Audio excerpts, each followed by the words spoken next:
저는 이분이 지금 하신 이야기 단어들도 다 특이하고요. 아, 단어도 특이하고. 그럼요. 그리고 가장 먼저 이분이 지금 당신의 이야기를 한 걸까요? 아니면 당신이 이야기해야 된다고 요청받은 이야기를 한 걸까요? 해야 된다고 요청받은 이야기를 했다는 생각이 팍 드는데요. 이제 아시겠죠? 예. 자기 이야기가 아니라. 그렇죠. 그래서 열심히 쓴 거를 보고 예. 막 계속 읽어대는 겁니다. 그러면서 어느 순간에 본인이 생각하기에 뭔가 감정적으로 뭔가 걸리는 데서 이제 기침, 생리적 반응이 일어나는 게 그게 기침이 반응입니다. 이건 내 이야기하고 뭔가, 내 생각하고 뭔가 안 맞는. 안 맞고, 또 본인이 하면서도 이 본인이 의식적으로 판단하기 전에 본인의 신체가 먼저 무의식적으로 걸린 그 상황이 나를 목표로 내가 헌신하고 책임하는 이 단어를 쓸 때 기침이 나오는 거예요. 아니 이 자식들이 나를 목표로 하라고? 이게 진짜 왜 나를 끌어들이지? 왜 나를 끌어들이지? 어떤 놈이 그 기사 쓰가 기자가 아니지 발표문 쓴 거야. 근데 억지로 하여튼 해야죠, 옆에서 이제. 다 그렇게 하라고 하니까 그렇죠. 말을 하긴 하는데 별로 안 내키는 거야. 아니요. 그냥 네. 내키고 안 내키고는 자기도 몰라요. 근데 안 내키는 거는 이 몸이 먼저 반응을 하는 거죠. 이런 기침을 영어에서는 에즈마라고 그래요. 에즈마. 에즈마. 근데 에즈마. 천식같이 보통 우리가 이 기침을 할 때 목에 가래가 걸리거나 가슴이 답답하거나 그런데 그거 없이 나오는 거. 그때 이제 보통 심리적인 불편함을 대신 나타내는 기침이다라고 해서 영어에서 에즈마라고 표현을 해요. 이 심리학에서 많은 사례가 많이 나오죠. 그런데 처음 들어봤습니다. 그렇죠. 심리학을 전혀 알지를 못해요. 몰라도 돼. 스키너라는 스키너의 심리상자 이런 그렇죠. 책 이름만 압니다. 근데 이분한테 가장 재밌는 게 나에게 책임이 있습니다. 또는 나를 목표로 삼아서 지금 뭘 하고 있습니다. 그러니까 자기가 한 거에 대해서 자기가 책임을 지거나 자기가 초점이 될 때 가장 불편해지는 분이 바로 이분이에요. 그리고 모든 건 자기가 하더라도 내가 하지 않은 거로 하는 것이 이분이 장기고 이분이 평생 살아온 방식이거든요. 그 평생 살아온 방식하고 안 맞는 기자회견을 한 거예요? 그렇죠. 그런데 지금 안 할 수가 없다라는 얼마나 본인도 하기 싫었겠어. 그런데 지금 뭔가 입장 발표를 안 하시면 계속 그 짜맞추기 수사에 말려 들어가는 겁니다. 빨리 강하게 반응을 하셔야 됩니다. 이 상황에서 이제 기자회견을 하게 된 거죠. 와, 완전 설득력 있습니다. 그렇습니까? 네, 지금 이해가 쏙쏙 되고 있어요. 진작으로 보시고 그랬어요. 진작 모실 거예요? 그러네요. 그래서 저는 이분이 이야기하는 내용에서 몇 가지 참 재밌는 게 처음에 송구스럽다라는 표현으로 시작하잖아요. 이분은 송구스러움을 느끼는 분이겠어요? 그렇죠. 전혀 송구스러움을 느끼는 것과는 거리가 멀게 살아왔잖아요. 그렇죠. 그리고 이런 분들의 심리를 표현할 때 가장 잘 쓰는 단어가 후안무치라고 그래요. 후안무치. 그렇죠. 후안무치의 인간이 송구스럽다고 표현할 때는 실제 마음은 뭐겠습니까? 내가 왜 이런 말을 해야 되지? 그렇죠. 이런 이건 누가 쓴 거야? 그렇죠. 그래서 본인을 좀 더 자부심 있게 내는 건수를 이제 먼저 이야기하는 게 본인이 항상 그러잖아요. 자기 업적. 4대강. 그렇죠. 그러면서 대통령의 시간 이야기하면서 내가 이런 업적을 했는데 나를 지금 쪽팔리게 나를 이 자리에 썼으가 이걸 이렇게 만들어? 니들 오늘 죽었다 막 이렇게 되는 거죠. 그래서 기자회견 끝나고 나올 때 아무 표정 없이 딱 이러면서 한 말 안 하고 놓은 게 열받은 거야. 열받은 거예요. 이걸 해야 되는 이 상황이 짜증이 나는 거야. 짜증난 거예요. 말하기 싫어. 그렇죠. 진짜 이 밑에 있는 애들이 눈치 있고 제대로 했으면 다른 한 녀석이 나서가지고 읽으면 되고 이게 어른의 입장인데 이러면 되지. 왜 나를 카메라 앞에서 지금 서가지고 안 그래도 쪽팔리는데 더 쪽팔리게 만들어. 새끼들 알아서 적당히 만들어가지고 지네 누가 나서가지고 대신 하면 읽지. 되지. 왜 굳이 나를 세워가지고. 누가 나와서 읽겠어요? 박형준이 읽겠어요? 누가 읽겠어요? 누가 읽을 수 있는 사람 언급하세요. 누가 읽겠어요? 그렇죠. 예. MB를 대신해서 나 이걸 사라. 형님이 나와서 읽겠어요? 다들 그 MB 때는 다들 자기가 MB의 남자라고. 그렇죠. 근데 MB 지금은- 남자. 이재호 씨 나와서 읽겠어요? 그리고 이동관, 이동관. 그리고 거기에 같이 또 배석했던 사람이 김효재, 예. 김두. 예. 근데 다 고만고만하네요. 그렇죠. 그분들은 그냥 뒤에서 저희들이 병풍이 돼드릴게요. 그러나 앞에 나가서 읽을 수는 없어요. 네, 어르신이 하셔야죠. 이런 쓸만한 인간이 한 놈도 없네. 아, 그런데 원래 이 뭐에 몰려드는 인간들은 다 먹이를 네. 보고 몰려드는데 먹을 게 그렇게 많지 않은 저기 지금 딱 서 있는 분들 저희들은 이렇게 병풍처럼 서 있는 것으로 저희들의 소임을 다하겠습니다. 그러나 대신 읽을 만한 주제는 깜냥은 없습니다. 없습니다. 왜요? 그러니까 당신이 직접 읽으세요. 읽으세요. 그러니까 이제 거기에서 나오는 단어 권력형 비리. 이분이 쓰는 단어는 참 재밌는 게 그렇잖아요. 이분이 처음에 대통령이 되셔가지고 이 장관들 임명할 때 베스트 오브 베스트를 선정했습니다. 근데 막상 가보니까 월스트 오브 월스트야. 네. 그래서 저는 느꼈어요. 네. 아, 우리는 항상 저분의 단어를 반어법으로 해석을 하는 것이 저분의 심리를 제대로 파악하는 거구나를 전 그때 느꼈어요. 제가 방송을 하면서요. 네. 가끔 하는 말이 그겁니다. 이명박의 말은 반대로 뒤집어서 읽으면 된다. 그렇죠. 예. 그런데 그거랑 약간 비슷하긴 권력형 한데, 비리가 예. 없었습니다라고 예. 하면 권력형 비리가 참 많았습니다. 이거를 이제 고백한 게 됐죠. 어. 그 다음에 다행스럽게 라는 표현을 썼을 때 안타깝게도 불행하게도 그게 지금 단서가 남았네요. 어떡하죠? 역 같아. 뭐. 이게 역사 뒤집기인가요? 역사 바로 세우기인가요? 이게 보복 정치인가요? 정의가 강물처럼 흐르는 정치인가요? 태도는 의연했으나 네. 울부짖고 있는 상황. 그렇죠. 아니 그리고 실제로 이분은 울부짖는 얼굴 표정이었어요. 아. 계속 보면서 네. 어떤 자식이 이걸 썼어. 어쩌라고. 적폐청산, 보수 개멸, 정치 공작, 정치 보복. 이건 다 내가 한 거잖아. 근데 적폐청산은 내가 이제 태상이 된 거야. 단어 하나하나가 진짜 살뜰리게 만드는 거야. 쓰기 싫은 단어가 그렇죠. 하나하나 다 등장하는 그렇죠. 거예요. 본인이 한 행위를 있는 그대로 재현하는 듯하다니까. 근데 그 언론 보도를 보면 네. 노무현 대통령 죽음이라는 표현은 본인이 직접 집어넣었다는 거예요. 그렇죠. 왜 그럴까요? 왜 그럴까요? 실제로 예. 제가 노무현 대통령 그 돌아가실 때 그때 김어준이 하는 예. 그 뉴욕 타임즈라는 네, 뉴욕타임즈 있었죠. 네, 거기에 나와가지고 김어준 그때 이 총수 예. 뉴욕 타임즈 뭐 기자 운운하는 이제 그 상황에서 저한테 질문을 했어요. 박사님 지금 노 대통령의 죽음에 대해서 어떻게 생각하십니까? 뭘 어떻게 생각해요? 이게 전형적인 마피아식의 살인이라는 거 혹시 아세요? 그랬더니 그게 무슨 말이에요? 마피아 영화 보면 마피아는 hitman이 있고 실제로 그거를 지령하는 사람이 따로 있잖아요. 결국에 갖다 때리는 놈이 따로 있고 지시 그렇죠. 내리는 사람 따로 있고. 그렇죠. 예. 노무현 대통령이 죽음은 자살처럼 보이나 이것은 자살로 위장한 타살이라고 할 정도로 자살의 상황까지 몰아넣었다는 거. 네. 이것이 마피아식의 암살이에요. 라고 제가 그때 가서 말씀을 하셨군요. 네. 지금 찾아봐도 있어요. 예. 근데 그럼 이건 자살이 아니고 타살이란 말입니까?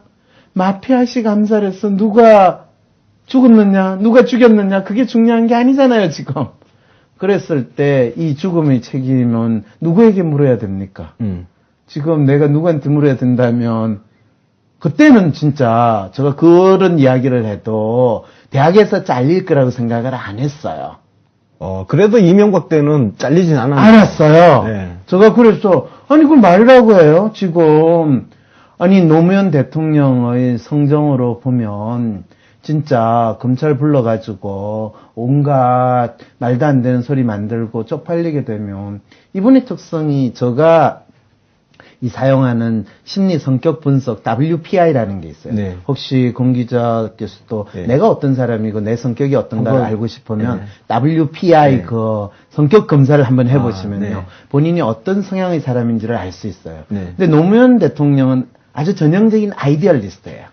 그리고 상당히 셀프가 분명해요. 네. 그리고 자기 스타일을 드러내는데 그런 사람들이 어떤 상황에 처하게 되면 본인 스스로가 쪽팔린다고 생각되면 치아비라 이러면서 모든 판을 그냥 싹 없애버리는 그 행동을 할 가능성이 상당히 높으시거든요. 제가 사실 약간 그런 스타일인데. 아까 이야기하신 거 물에 물 탄 듯 술에 술 타신 거를 이야기할 때는 리얼리스트 성향을 드러내셨거든요. 예. 그런데 본인의 내적인 특성은 아이디얼리스트 성향이라고 이야기하면 예. 실제의 심리 마음은 아이디얼리스트나 현실적으로 어쩔 수 없이 살아가는 필요에 의해서 리얼리스트의 모드로 살기 때문에 보기에 따라서 그 사람은 지킬 박사와 하이드의 이중적인 모습이 있는 예. 상당히 복잡한 심리 사람으로서 이 분석이 될 가능성이 네, 저는 높습니다. 그 말씀에 제 스스로 지금 수긍을 좀 하고 있습니다. 아, 그러세요? 네. 상당히 한국 사회에서 네. 대부분 한국 사람들이 자기에게 있어서 이중적인 특성이 있다라는 걸 지적하면 되게 당혹스러워하고 불편하게 생각해요. 제 내면의 세계와 네. 외면으로 보여주는 드러나는 거. 저의 세계가 사실 일치하진 않습니다. 아, 그게 사실은요, 네. 본인이요, 진짜 한 손가락으로 성질 아주 안 좋거든요. 근데 대부분의 경우에는 그걸 꼭 참고 있어요. 네. 그러다가 아주 사소하고 이상한 데서 폭발이 될 때는 주위에 있는 사람들이 상당히 당혹스러워하고, 저 평소에 안 그러는데 진짜 또라이 기질이 있긴 있구나. 이런 식의 반응이 나올 때, 본인도 진정한 나는. 그래서 무슨 가끔 말인가. 사람들이 저로 인해서 놀랍니다. 아, 그렇군요. 언제 도저히 견딜 수 없다. 너무 힘들다 싶을 네. 때는 저한테 상담 신청 네, 알겠습니다. 오시기 바랍니다. 네. 근데 어쨌든 네, 마저 이어서. 예. 네. 제가 그래서 노무현 대통령의 그 특성을 노무현 대통령을 더 이상 참을 수 없고 한 상황까지 밀었던 거는 그거는 MB의 지시를 받은 이 권력의 멍멍이 노릇을 충실히 했던 검찰이지 않았습니까? 네. 그래서 그거를 저는 노무현 대통령의 죽음은 결국은 권력의 앞잡이 노릇을 했던 검찰에 의해서 네. 결국은 죽음에 이르게 됐고 네. 그거를 지시한 사람은 누군지 알 수 없지만은 권력을 휘두르는 인간이고 뭐 각자 알아서 상상을 네. 해야 되지 않겠냐라고 이야기를 했는데 자, 그러면 이명박이 본인 스스로 노무현 대통령의 죽음에 죽음에 대한 보복. 그 책임은 내가 시켰고 내가 그것을 했다라는 걸 고백한 거죠. 자백을 한 거네요. 그렇죠. 왜 자백을 하죠? 보통은 부인하려고 하잖아요. 그거는요. 요거는 반대로 읽으면 너가 죽였지 할 때는 아니에요. 제가 안 죽였어요. 제가 따라서 죽였어요. 이렇지. 예. 그런데 지금 이분한테 노무현 대통령을 죽였다고 누가 추궁했어요? 아무도 안 물어봤죠. 아무도 안 물었죠. 그럴 때 아무도 물어보지 않는데 자기 죄를 고백하는 건 우리는 뭐라고 그러죠? 재발절인 도둑놈 재발절인 네. 된 거죠. 그거를 뭐 도둑놈이 했는데 제가 뭐라고 그러겠어요? 네, 90년 다 드러났네요. 그러네. 예, 너무 간단하죠? 간단하네요. 네, 그렇습니다. 예. 그래서 이제 도둑님이 재발 저러고 자백을 했으니까 이제 그러면 갑자기 자백을 해놓고 나니까 이게 아니었는데 보통 이 수사 드라마 보면 자기도 모르게 자백을 해놓고 아니라고 이제 부인을 해야 되잖아요. 그러니까 이제 나를 목표로 해서 지금 이 일을 하고 있으면 안 된다 그러니까 이제 당혹스러운 거예요. 자기가 자백을 했는데 갑자기 내한테 이 목표를 하지 말라고 그러니까 그 순간에 기침이 나오게 된 거예요. 그 시점을 정확히 보셔야 되는 거예요. 그래 놓고 이제 뭐라고 그래요? 자기는 이 국가와 민족을 위해서 헌신했다. 스스로 예. 스스로 대놓고 나는 국가를 위해서 헌신을 했다 그래. 그거는 박근혜 치고 늘 하는 소리잖아요. 네. 저는 국가를 위해서 살고 휴일도 없이 제가 일을 했기 때문에 이렇게 감옥에 갇히게 됐나 봐요. 대한민국과 결혼한 여자. 진짜 네. 저는 최순실과 결혼을 네. 했다고 생각했는데 그 최순실 아버지하고 결혼을 했다고 하는 이야기가 있는데 그게 맞나요? 혹시 기자로서 그 들어본 적 있으세요? 뭐 이런저런 루머를 많이 들어봤죠. 근데 그게 왜 루머만 돼요? 왜 아무도 그걸 확인할 밝히지 방법이 않아요? 없으니까. 왜 확인할 방법이 없어요? 그걸 확인을 거의 못하죠. 그래요? 그러니까 집이 삼성동이었잖아요. 네. 그래서 삼성동 주변 호빠 이야기도 굉장히 많이 나왔고. 네. 예. 그랬는데 그거를 누가 잠입 취재해서 네. 사진을 찍는다든지 네. 증언을 확보한다든지 이런 취재를 누구도 하지 않았고 엄두를 못 내고 그랬을까요? 참, 네. 그 부분에서. 어쨌든 네. 간에 그거는 또 다른 분 이슈니까. 어쨌든 헌신과 책임을 이야기하는 이 순간에 계속 기침을 할 때, 네.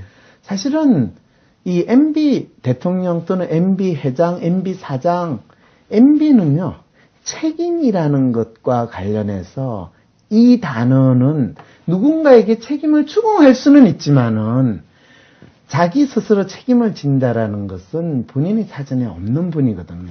진짜 평생 들어본 적이 없는 것 같아요. 그럼요. 예. 다 누구 떠넘겼잖아요. 그래서 지금 보면 대표적으로 김희중 그렇죠. 비서관 같은 경우는 부인이 자살도 하고 생활고에 시달리고 그렇게 감옥도 가고 했는데 안 챙겨줘. 심지어 부인 장례식장에 조화도 하나 안 보내. 사실요, 이분이 가지고 있는 심리 성향, 네. 아까 제가 WPI에서 심리 성향을 했잖아요. 예. 이 MB는 어떤 심리 성향을 가지고 있냐면요. MB도 약간 이중적인 모습이 있어요. 네. MB의 기본적인 성향은 로맨티스트 성향이에요. 아, 제가 MB가 로맨티스트라고 그러면요. 되게 많은 사람들이 놀래요. 네. 아니, 그 사람이 무슨 로맨티스트 감성적인 게 어디 있어. 그런데 MB가요. 이야기한 것 중에 본인이 상당히 따뜻한 마음을 가진 가정적이고 따뜻한 아빠고 이런 로맨티스트 성향, 자기는 아무리 바빠도 하루에 딸하고 전화를 몇 번을 했다는 등 이런 식의 이야기를 표현을 상당히 잘 쓰거든요. 자기가 그런 사람으로 비춰지고 싶은 그런 거 아닐까요? 실제로 본성이 그런 거예요? 본성이 그래요. 그런데 로맨티스트가 이제 자기의 감수성을 공유할 수 있고 수용해 주는 사람한테는 한편으로는 따뜻한 사람처럼 보여요. 그런데 그것이 수용되지 않는 사람한테는 엄청나게 잘 삐지고 또 엄청나게 신경질을 내고 엄청나게 냉정하게 보는 모습을 동시에 보여요. 눈이 찢어지죠. 그렇죠. 네. 신경질 막 내고요. 눈이 이렇게 찢어집니다. 네. 그리고 더 놀라운 거는요. MB는요. 거기에 플러스 에이전트 성향까지 있어요. 아. 에이전트 성향은 사람들이 대부분 잘 모르는데요. 자기에게 주어진 과제를 아주 충실하게 하는 그런 성향의 사람이에요. 제가 직접 MB를 인터뷰도 해봤거든요. MB의 심리 분석을. 아, 예. 그래서 MB가 그때 자랑스럽게 이야기하는데 뭐라고 그러냐면요. 자기는 왕 회장이 시키는 일을 한 번도 성취하지 못한 게 없다. 자기한테 임무를 주면 자기는 항상 그분이 원하시는 다 대로 맞춰서 성취했다. 그 사건을 다 처리했다. 그래서 자기를 항상 왕 회장이 믿고 일을 맡겼다. 수단과 방법을 가리지 않고 그 일을 이뤄냈다는 거죠. 네. 그런 측면에서 자기가 얼마나 능력이 있고 일을 잘하는가를 강조를 하더라고요. 네. 근데 그게 아주 전형적인 에이전트 특성. 근데 MB 같은 이런 로맨티스트 성향과 에이전트 특성은요, 자기가 마치 지 마음에 들고 뭔가 통한다 싶을 때는요, 진짜 간이고 쓸개고 다 빼줄 것처럼 하는데, 거기서 한 가지 끊임없이 계산적이에요. 얼마나 이 사람이 나한테 영양가가 있는가 없는가. 그러다가 한번 마음이 딱 얘가 나한테 이상 덕이 안 돼, 도움이 안 돼 하면요, 아주 냉정하게 칼같이 끊어요. 두 번 다시 안 봐요. 그거 말씀하시니까 과거 서울시장 선거할 때 네. 그 부정선거 혐의로 재판받고 그랬잖아요. 네. 그때 폭로했던 사람이 김유찬 씨. 아, 예, 그분이 미국 도망가가지고 책 네. 써내고 했다가 나중에 하여튼 불행하게 생활 마감했어요. 예. 네. 그분도 불행했는데 그 뒤에 김희중 똑같아요. 국장도 비슷한 네. 상황인 거고. 그래서 MB 주위에서 오래 같이 시간을 보내려면 항상 MB한테 영양가 있는 사람으로 본인 포지셔닝이 돼야 되고요. MB한테 영양가가 조금이라도 떨어지면 본인은 가차없이 잘려갈 가능성, 그거를 항상 고려해야 된다라는 것을 우리는 먼저 알아야 되겠죠. 그런 측면에서 그러면 이명박이 갖고 있는, 저는 그런 생각을 해봤거든요. 본인의 컴플렉스가 뭐냐 생각했을 때 왕 회장이 지시한 거를 100% 수행했다고 그랬잖아요. 네. 저는 그거 자체가 컴플렉스가 아닌가. 그러니까 뭔가 평생 누군가의 지시를 받고 수행을 해주는 마름 역할을 해왔다는 거. 그렇죠. 현대 그래서 가신이라고 네. 보통 표현하죠. 그 마름 역할을 했던 것이 하나의 어떤 컴플렉스가 되어서 대통령 자리에 올랐을 때 대기업 회장들을 불러다가 조인트 까고 하는 그 쾌감. 그리고 네, 뭐 그런 거 같이 결부되어 있지 않을까 뭐 그런 혹시 생각을. 심리학에 대해서 별로 그렇게 관심이 없으셨군요. 네. 네.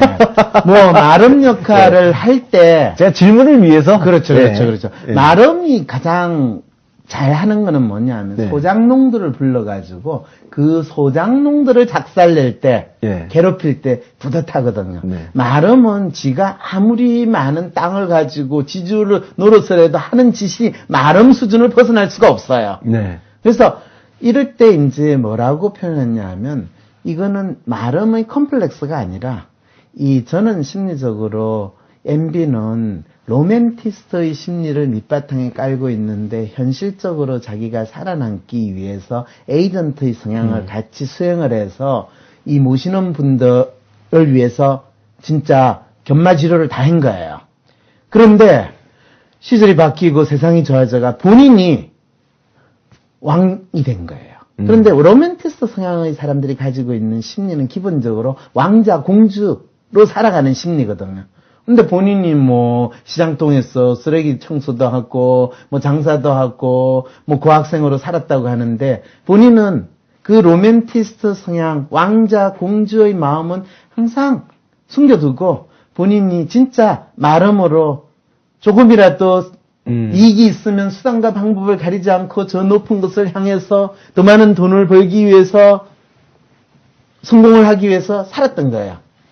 근데 어느 날 갑자기 본인이 왕자가 됐어. 서울시장이 됐어. 우와! 그래서 이 서울시를 하나님께 바치면서 나는 또 다른 역사를 만들 수 있다는 그 기대를 하게 되는데 놀랍게도 대한민국 국민이 저 사람이 박정희의 환생이다 이런 마음으로 찍어주게 된 거예요. 제가 MB 박정희의 환생. 네. 왜냐하면 MB 그때 서울시장 끝나고 그때 한나라당인가요? 한나라당 네. 이 경선할 때 네. MB 이명박 후보하고 박근혜 후보하고 서로 붙게 되는 그 상황에서 네. 이분들의 이 심리하고 대중의 이미지를 분석을 했어요. 네. 그래서 누가 이길지에 대해서 제가 나름대로 설명을 했고 또 더 중요한 거는 누가 이겼을 때 어떤 일이 벌어질 건가에 대해서도 설명을 했어요. 네. 그때 제가 하지 말았어야 되는 게 가장 그 어떻게 말씀하셨나요? 네. 네. 그 내용을 MB 캠프에 있는 사람한테 알려줬어요. 그때 그걸 하지 말았어야 되는데 어떤 내용을? 자, 그때 이제 MB가 이 일반 대중들에게 부각되는 이미지가 뭐냐 하면 이 CEO 장군의 이미지였어요. CEO 장군이라는 CEO 장군. 예, 장군이면 적을 향해서 나아가서 적을 물리치는데 CEO예요. 어떤 조직을 움직이고 하는 그런 CEO예요. 그리고 박근혜는 공주예요. 자, 공주하고 장군하고 붙으면 누가 이겨요? 장군이 이기겠죠. 장군이 이기죠. 네. 장군이 이기는 순간에 어떤 일이 벌어져요? 장군은 권력을 가져올 수 있을까요? 그렇죠. 아니 힘으로 가는 거잖아요. 박정희의 그렇죠. 이미지. 그렇죠. 힘으로 가져가는 거. 그렇게 되면요. 예. 장군은 이겼으나 네. 본인은 역적이 돼요. 이겼으나 역적이 된다. 네. 공주님을 쳤으니까. 그렇죠. 그러면 그 장군은 어떻게 해야 돼요? 공주님을 보호해야죠. 그렇죠. 잘 모셔야지. 그렇죠. 예. 그게 바로 이 한나라당 후보 경선해가지고 이명박이 이겼을 때 그리고 대통령 선거가 일어나는 그 시간까지 이명박이 어떻게 해야 되는가에 대한 전략이었던 거예요. 그래서 제가 그거를 누군가가 저한테 물어왔을 때 그 이야기를 했어요. 이해가 되는데요. 그러면 그 이후에 벌어진 게 이해가 됩니다. 이제 아시겠죠? 예. 제가 그 천기를 누설해가지고 MB 대통령 되는데 기여한 거를 제가 얼마나 후회인지 아세요? 아, 자, 근데, 제가 이 대목에서 사실 그래서 조금 또 궁금한 게, 최근에 그 영포빌딩 지하 2층에서 네. 대통령 재임 당시의 기록물도 나오고, 그렇죠. 아니, BBK 자료도 나오고, 그렇죠. 다스 자료도 나오고, 그렇죠. 이건 도대체 무슨 심리로 그 창고에다가 갖다 놓은 걸까? 아, 영포 빌딩 창고가 예. MB 개인 소유 창고니까 집에 둘 수 없으니까 자기 소유 창고에 지 물건 갖다 놓는데 그게 뭐가 무슨 심리가 뭐가 필요해요? 아니 권 기자는 집이 좁거나 집에 두기 곤란한 거는 창고에 갖다 놓지 않아요? 네, 갖다 놓죠. 네. 아주 그거는 일반 평범한 간단하네. 사람들의 간단하네요. 네. BBK 내 거니까. 그렇죠. 다스 내 거니까. 당연하죠. 이거 저 콜럼버스 달걀 같다. 아니 그건 뭐 어렵게 물어요. 어? 아니 남자가 네. 이쁜 여자 보면 마음이 동하고 이런 거는 뭐 꼭 물어봐야 돼요? 그러네. 너무 허무한데요? 뭐가 허무해요? 네. 세상의 진리는 네. 간단하고 단순한 곳에 있어요. 그거를 복잡하고 어렵게 풀려고 하는 인간은 의도가 있거나 그 진리를 감추려고 하는 놀라운 또 심리가 있을 거라는 거죠. 그래. 내 거니까 내 건물에 그냥 창고에다가 쌓아놓는 거. 그렇죠. 근데 저는 만약에 거기가 털릴 거라고 생각을 안 했을까요? 근데 내 거라면 근데 그 이명박은 꾸준히 BBK는 자신하고 관련이 없다. 다스 내 거 아니다라고 얘기를 했는데 혹시라도 이게 나중에 걸리면 안 되잖아요. 그래서 저거 이해가 안 된 게 네. 왜 청와대 넣을 때 그거를 다 폐기하지 않았는가? 예, 제가 궁금한 게 그거예요. 왜 그렇게 보관을 하고 있었을까? 왜 그랬을까요? 저도 궁금하니까 지금 여쭙잖아요. 그렇구나. 그게 MB가요. 네. 조직 생활을 오래 해서 그래요. 회사 생활을 오래 하거나 공무원 생활을 오래 하면요. 본인이 만든 자료 또 본인과 관련된 자료를 폐기하는 게 엄청나게 심리적으로 부담돼요. 그래서 가능하면 캐비넷에서 보지 않더라도 계속 쌓아두는 그걸 폐기하라는 소리를 잘 못해요. 그리고 실제로 자기 삶에 있어서 뭐를 폐기해야 될지를 모르는데 과감하게 본인이 어쩌면 그것도 있어요. 본인이 그게 범죄 행위고 그게 어쩌면 본인이 틀릴 수도 있다라는 생각을 했으면 진짜 과감하게 폐기했을 거예요. 그러니까. 그런데 그 생각까지는 안 했을 가능성이 높다는 거죠. 그 사실 영포빌딩 지하 2층이 처음에 서울 동부지검에서 영포빌딩 압수수색을 했을 때는 발견이 안 됐다는 거거든요. 그렇죠. 검찰이 압수수색해도 보고 싶은 마음이 없었고 압수수색하는 코스프레 하러 나갔기 때문에 그런 거죠. 당연히. 근데 그 최초에는 그게 발견이 안 될 수도 있었다는 생각도 들어요. 에이, 아니에요. 근데 예. 그 저는- 이후에 서울중앙지검이 쳤을 그렇죠, 때는 그렇죠. 발견을 했는데 이거는 사전에 그 이명박 내부의 어떤 배신이 있었지 당연하죠. 않느냐. 그리고 실제로 검찰이 어디 수색하러 갈 때 거기에서 상황을 잘 알고 수색하러 가는 것과 또 그냥 가서 수색하는 쇼를 하는 거하고 다른데 처음에 한 거는 쇼 한 거고요. 두 번째 간 거는 진짜 알고 간 거예요. 타겟을 정했어요. 하긴 우리 대한민국 검찰이 정말 우리 그 이삿짐 박스 있잖아요. 그럼요. 이거 사실 이걸 이렇게 못 들거든요. 그럼요. 그걸 아주 들고 그냥 나오는 압수수색 갔다가 그냥 아주 가볍게 이렇게 들고 나오는 거. 박스 크기 예. 쇼하는 거죠. 그러니까 네. 아유 진짜 그것도 갑자기 생각이 나네. 그 사진이. 네. 제가 이 안 좋은 거는 이렇게 뒤끝이 있어요. 네. 오래 기억에 남더라고요. 그렇죠. 네. 정신 건강에 문제가 있으시면 네. 저한테 오세요. 예, 제가 박사님한테 상담 받으러 한번 가야 될 것 같습니다. 저 사실 요즘 정신적으로 스트레스가 많습니다. 이것저것, 제 멘탈에 기스를 가게 하는 일들이 사실 굉장히 많아요. 제가 방송하면서 우리 시청자분들은 전혀 모르시겠지만. 그렇죠. 지금 댓글 올라오니까 저도 하면서 진짜 열받는 댓글 참 많이 올려주시네요. 진짜. 좀 도움 주는 댓글도 좀 올리세요. 자, 예, 그쵸. 그리고요, 저는 그 MB 참모들도 궁금해요. 네. 그 병풍을 선 사람들은 네. 과연 어떤 이해관계 때문에 저렇게 병풍으로 서 있을까? 아주 좋은 질문이세요. 네. 그럴 때 답은 아주 간단해. 많은 이해관계 때문에 병풍으로 서 있습니다. 그 이해관계가 무엇일까? 저는 그게 궁금해요. 사실 그게 저는 네. MB 정권이 들었으면서 가장 우려했던 건요. MB 정권은 지난 모든 정권 중에서 가장 이해관계에 점철돼서 이해관계로 얽힌 이해관계를 위한 정권이었어요. 왜냐하면 MB 스스로가 대통령이 되는 데 있어서요. 어떤 철학이나 가치를 지향하지 않고 일단 높은 자리에 올라가서 뜯어먹고 발라먹고 고아먹자라는 마음으로 대통령이 되신 분이거든요. 그리고 그렇게 모인 사람들이. 그렇죠. 그렇기 때문에 그것만큼 완벽한 이해 집단이 없거든요. 하나의 공동체네요. 그렇죠. 이해 공동체. 경제 공동체네, 진짜. 그렇죠. 경제 공동체. 그 요즘 법률 용어로 그거 절 보고요. 네. 저 집사람하고 위즈덤센터 대표와 황상민 교수는 경제 공동체이기 때문에 네. 그래서 이거는 겸직 금지와 영리 행위를 추구했다. 이렇게 법원에서 판결을 내렸을 때 와, 이런 대한민국의 놀라운 사법부의 정의가 이렇게 작동되는구나. 그리고 그거를 연세대학교의 법대 교수가 그 논리를 주장을 해서 저를 해임시켰다라는 상황을 제가 알고 나니까 와, 놀라워라.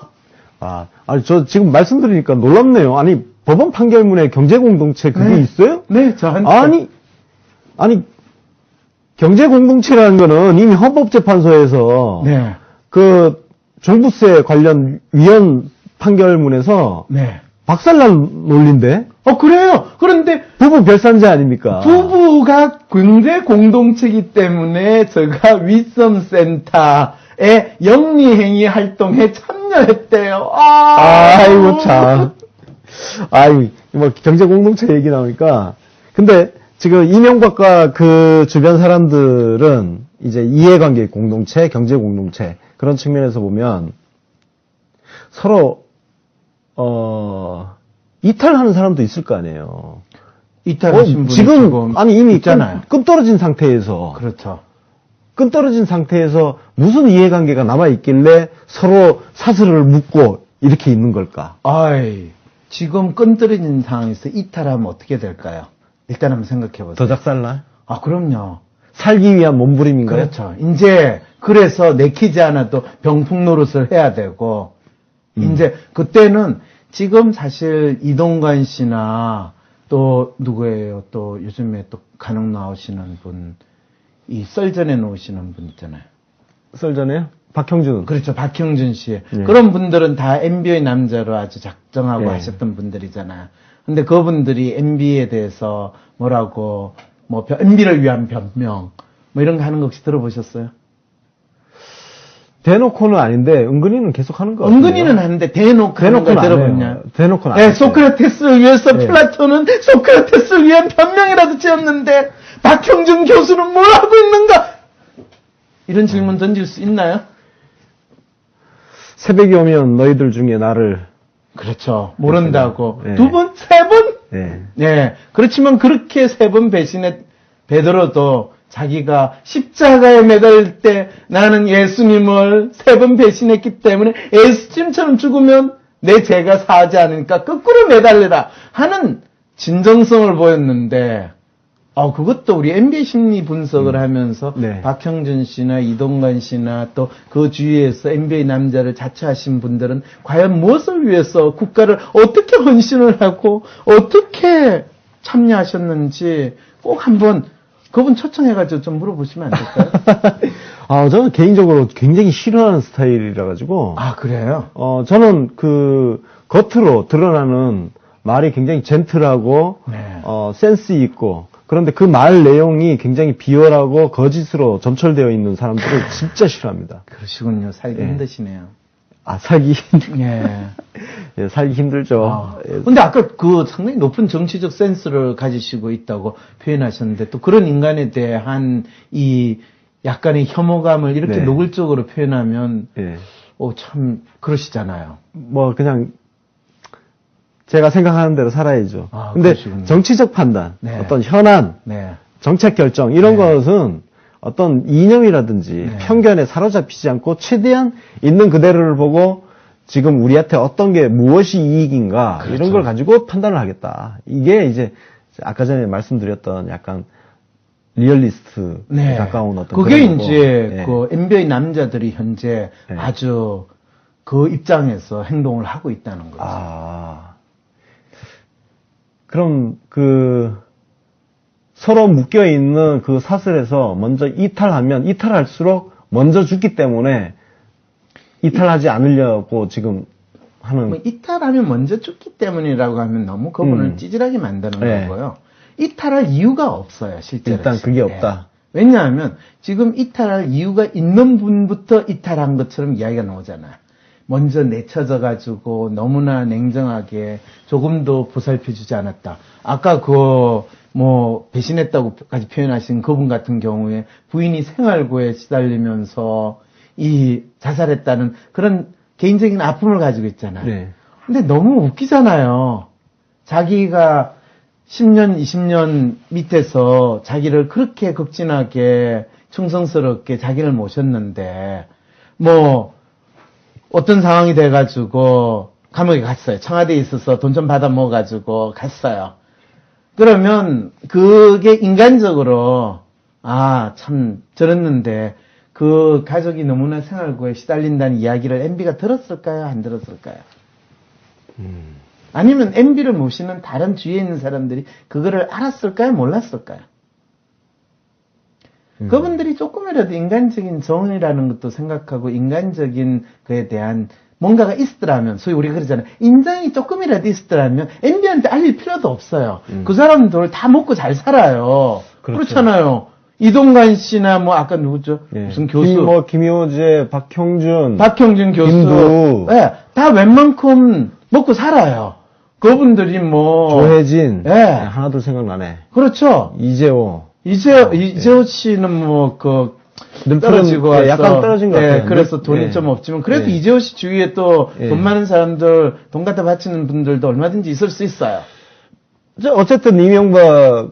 그 어르신한테 귀찮게도 안 알렸어요. 자기들끼리, 우리 참, 그 친구 참, 쟤는 믿지만 인간은 미워하지 말라고. 그리고 가족이 그렇게 힘들게 사는데 우리끼리 조금 십시일반하자. 하면 1억, 2억 모으는 그거 대수겠어요? 네, 그렇죠. 맞아요. 1,000만이라도 갖다 줬겠어요? 그게 인간들이야, 그게! 잔놈도 그렇게 안 해요. 저희는 대놓고 욕하네. 자, 그나저나. 네. 지금, 영포빌딩 아까 이야기 나왔었는데, 사실상 범죄 혐의가 거의 이제 나왔어요. 네. 특히 기록물 가져온 거는. 그거 그렇죠. 확실한 기록물 관리법 위반이거든요. 그 기록물 이야기하니까 그 MB가 진짜 봉화마을의 기록물 그러니까. 그거 가지고 이 노 대통령 괴롭혔던 거 생각하면 진짜, 이제 예. 지가 당할 것이요. 그대로 당해야 돼요. 이 온 저거는- 국민의 염원일 겁니다. 그러니까. 저거는 확실한 거거든요, 그냥. 완전, 우리 빼박캔트라 그러잖아요. 근데 벌금 몇 천만 원에 2년 이하의 징역 그 정도인데. 문제는, 네. 그걸로 검찰이 이명박을 수갑 채워서 데려갈 수 있는 건수가 확실하게 지금 나왔다는 거예요. 그래요? 그게 무서운 거죠. 그런 날이 오면 좋겠네요. 그거 자체는 아주 크긴 사건이 아니다. 근데 또 이명박 그러잖아요. 예. 나는 몰랐다. 애들이 좀 챙겨가지고 잘 챙겨 기록물 보관소에 보내야 되는데 그걸 못했는. 그건 담당자 실무자 책임이지. 왜 그걸 내한테 물어? 이명박은 딱 그렇게 대답을 하겠네요. 그럼요. 그럼 그거는 실무자가 하지. 그렇게 대통령 죄를 물으면 이명박은 천년을 감옥에 있어야 되는데요. 어떻게? 그러면 안 되죠. 죽어도 죽지 못하는. 그럼요. 물을 거는 물어야 돼요. 우리는. 예. 근데 현재 이명박 심리 상태가 어떨까요? 그렇게 증거가 나오는데. 불안하죠. 그러니까 떨리잖아요. 그러니까 이명박이 보통 이 기자회견하고 할 때 의기양양, 덕이양양한 모습이거든요. 예. 근데 그 밑에 종이 그 보고 읽는 거 네. 참 하기 싫었겠다라는 마음이 차슬러 드는. 근데 약간 책임지심을 좀 더 줬으면, 아이고, 연세도 있으신데, 할 텐데, 예. 본인이 그래도 내가 잘못한 게 뭐가 있나, 아, 뭐 이러면서 이제 자기 딴에는 자기 가오를 세우는 위험을 보이는 모습이었는데, 사실은 그런 모습이 이제 지지자와 또 그렇게 지지하지 않는 사람한테는 완전히 다른 느낌으로 다가온다는 거. 이런 부분이 조금 아쉽죠. 그 대목에서 예. 그 전두환의 골목 성명이 그렇죠. 연상된다는 그렇죠. 이야기가 좀 있었어요. 근데 그거를 따라 하려고 했으나, 아, 예. 실패했다. 그렇죠. 전두환은 그래도 군인 출신이니까, 예. 이 야전에서, 골목에서 이렇게 했는데, 본인 사무실에서 옹색하게 그것도 아. 본인도 그림이 안 좋았네. 뭐 그림 예? 안 좋은 건 원래부터 원판이 예. 안 좋기 때문에 그림이 좋기 원판이 안 좋죠. 예. 그래서 그 그림의 문제가 아니라 예. 사실은 하지 말았어야 돼요. 아, 하지 말았어야 된다. 그 차라리. 참모들이, 전혀 하지 말고 굳이 입장이 뭐냐 하면 입장을 대신 발표하게 하는. 아, 그러네. 그러니까, 일단 비주얼로 봤을 때 전두환처럼 뭔가 이렇게 시켜서 우리 속된 말로 가오가 산 것도 아니고. 그렇죠. 장소도 뭔가 옹색해졌고. 그렇죠. 아니, 골목은 어쨌든 야외이기 때문에 뚫려 있거든요. 그렇죠. 뭔가 그래도 한번 해볼래? 이런 현직이가 거잖아. 느껴지잖아. 그렇죠, 현직이. 그렇죠. 예. 근데 여기 자기 뭐 어디 집 앞 사무실에서 골목이니까. 그 사무실이 아주 뭐 큰 사무실도 아니고 네. 자기가 청와대에 있을 때야 그 영빈관 널찍한 그렇죠. 데서 폼나게 했지만 여기는 옹색하잖아요. 네. 뭐 우리 사무실에서 한 거하고 똑같아. 그리고 진짜 본인이 그걸 했으면요. 자기의 진정성을 보이고 자기의 어떤 뭐 전직 대통령으로서 나를 쪽팔리게 만들지 마라. 그리고 이 나라에서 전직 대통령에 대한 기본 예의를 갖추는 우리 문명화된 국가로 나아갑시다. 이런 걸 이야기할 것 같으면 원고 없이 나와가지고 자기가 하고 싶은 이야기 한두 마디 분명히 하고 사라졌어야 돼요. 아, 그 측면에서요. 저는 이 생각을 했어요. 그 기자나 뭐 홍보 쪽에서 보면 메시지를 낼 때 메시지를 처음에 만드는 사람 입장에서 기대하는 효과가 있어요. 그렇죠. 그 기대 효과와 실제 메시지가 딱 나갔을 때 나오는 발생하는 결과에서 실제 효과. 메시지, 그렇죠. 그 효과. 이게 지금 엄청난 미스매치가 발생하는 그렇죠, 그렇죠. 훌륭하십니다. 네. 네. 바로 그 현상이 발생한 거죠. 근데 뭐, 배 떠나갔고, 버스 떠났는데, 손 흔들면 어떡하겠어요. 예. 그러면 주위에 있는 애들이 멍청하고, 니들이 잘못했다, 뭐, 열받아 봤자, 어떡하겠어요. 미리 그걸 제대로 잘할 수 있도록 우리가 도와줘야 되나요? 왠지 뒤에서 자기들끼리 막 서로 니탄내탄 하면서 좀 싸웠을까요? 싸우지는 않았을 네. 겁니다. 어차피 어떻게 하든지 간에. 어차피 우리가 공동 할수 있는 책임이니까. 거. 그렇죠. 그 공동 책임이라기보다는 네. 어차피 뭐 잘해봤자 생기는 건 없는 판이니까. 잘해봤자 생기는 게 없는 판. 정확하게 이분들의 심리를 우리는 이해해야 돼. 아니 근데 그러면 잘해봤자 생기는 게 없는 판이면 아무것도 안 하는 게 낫지 않습니까? 바로 그거죠. 그런데 아무것도 안 하기에는 걱정되잖아요. 왠지 그렇죠. 지금 저분도 불안해 하시니까, 그거를 네. 조금 달래줘야 돼서. 그래서 지금, 나름대로 한다고 했는데, 그 파장이 어떻게 될 건가까지 생각은 못 간 거죠. 예. 예. 지금 댓글창에서 네. 좀 물어봐 달라시는 질문 중에 하나가 네. 저도 이거 묻고 싶었던 건데 굳이 기자회견에서 평창 올림픽을 언급을 했어요. 네. 왜 평창 올림픽을 언급을 했을까요? 그게 이제 일종의 협박이죠. 협박? 어떤 그렇죠. 협박? 평창 올림픽은 어차피 대한민국이 세계의 관심사가 되는데, 거기에서 그 세계의 관심사가 되는 이벤트를 앞두고 전직 대통령에게 마치 이 정치 보복하는 이런 짓을 하면 안 되지 않겠냐. 세계가 바라보고 있다. 좀 순리대로 해야 되지 않겠니? 뭐 이제 이런 식의 이야기를 한 거죠.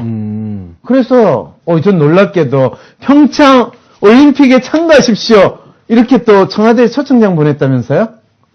네. 야, 어쨌든 뭐 지금 그 초청장을 받을 수 있는 사람이 예. 이명박밖에 없다며요, 또 전직 예, 대통령에서. 예.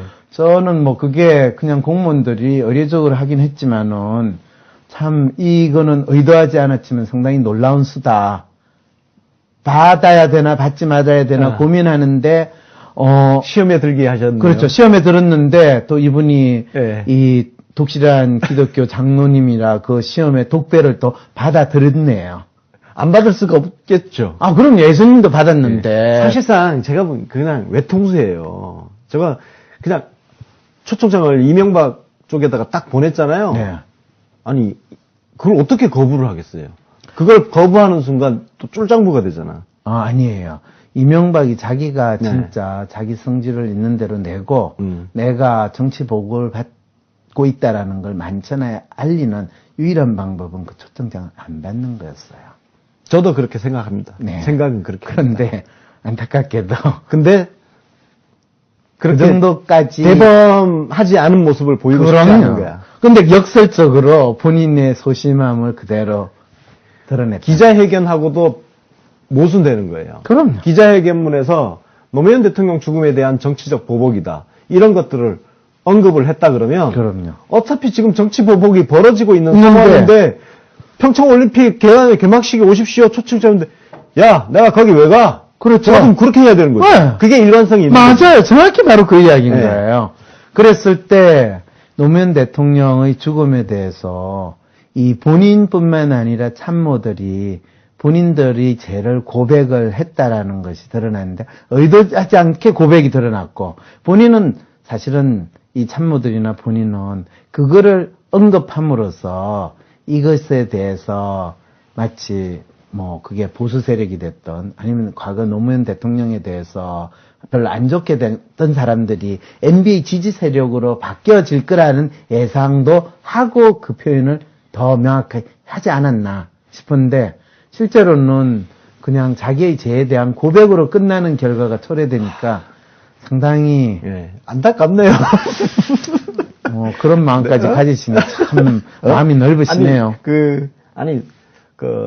잔머리라 그러잖아요. 그렇죠. 잔머리 굴리는 사람들이 사실 결정적으로 머리가 나쁜 이유가 판을 크게 못 봐요. 그렇죠. 잔수를 두다가 그렇죠. 그래서 지금 일관성을 잃어버리는 것도 그렇죠. 일관성을 잃어버리면 이명박이가 지금 초청장을 수용하면서 보여주고자 했던 그 대범함도 사라져버리는 거예요. 그렇죠. 아무런 효과가 없는. 안타깝네요. 예, 그래서 좀 안타까워요. 그래서 이게 다 잔머리의 결과물이 아닌가. 그래요. 어쨌든 간에 이 모든 그 잔머리의 결과로 이것이 짜맞추기 수사다. 예. 라고 주장을 하셨고 그 모든 것을 나에게 물어달라라고 했는데 예. 다스는 누구 겁니까? 라고 그렇게 물어도 묵묵부답을 하시는 분한테 더 이상 뭘 물어요? 그러니까 그 말은 내가 검찰에 소환이 되더라도 나는 묵비권 행사를 하겠다라는 걸 지금 강력하게 표현하는 거로 이 기자회견이 끝났다라고 야. 우리는 이야기를 했는 거죠. 책임을 나에게 물어달라. 묵비권 행사를 딱 이야기. 선언을 한 난 거죠. 이제 앞으로 더 이상 말 안 해. 그렇죠. 아, 기자회견이 마지막 말일 수도 있겠네요. 그렇죠. 앞으로 이명박 입에서 어떤 이야기를 들을 가능성이 없을 없어요. 수도 있겠네요. 네. 근데 그 입은 검찰에서 열어야겠습니다. 그렇죠. 네. 그런데 검찰에서 네. 묵비권 행사를 하는 인간을 어떻게 또 핸들할지는 뭐 고문을 해야 되나? 어떻게 해야 되죠? 물고문? 눈을 조금 더 찢을까요? 아 그래요? 네, 뭐 잘 알아서 하시겠죠.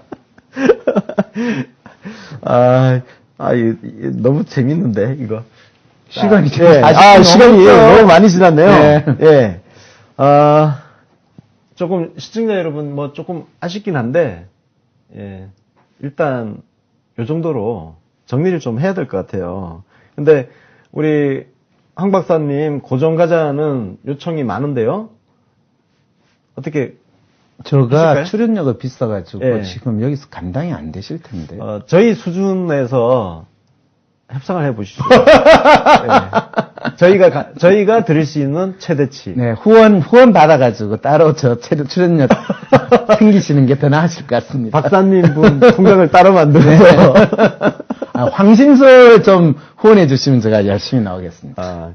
그 팟캐스트. 그렇죠. 황상민의 심리 상담소. 네, 순위가 좀 밑에 있던데. 이게 개인 상담을 주로 해주는 거잖아요. 아. 시사가 아니니까. 그러니까 많은 분들은 이 개인 문제는 자기가 그렇죠. 직면하고 싶지 네. 않다 해서 피하세요. 네. 그런데 이 한국 사회에서 사는 사람들의 삶의 문제, 개인의 문제는 이 사회 문제, 시사 문제하고 밀접하게 연관이 돼 있어요. 네. 그래서 자기 문제를 스스로 인식하지 못하는 사람들이 시사 문제를 이야기하면 마음이 더 공허해지고 더욱더 이 시사 현상을 제대로 알지를 못해요.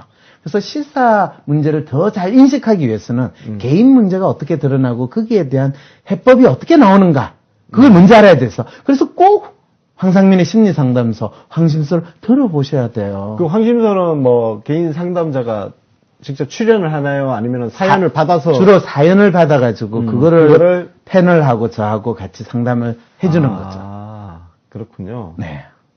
그럼 제 케이스를 가지고 한번 그렇죠. 네. 얼마든지 할 수 있고요. 그래서 언제 라이브로 나오셔도 해. 네. 라이브 상담도 간혹 네. 하거든요. 네. 그리고 더 그 전에 WPI 심리 검사를 네. 먼저 한번 해보세요. 네. 이거는 WPI 체크 뭐 저거 이런 거 찾아보면 WPI 그게 무슨 뜻이냐면 황서 퍼스널리티 인벤토리 황상민이 만든 심리 검사. 네. 그래서 그걸 딱 해보면요.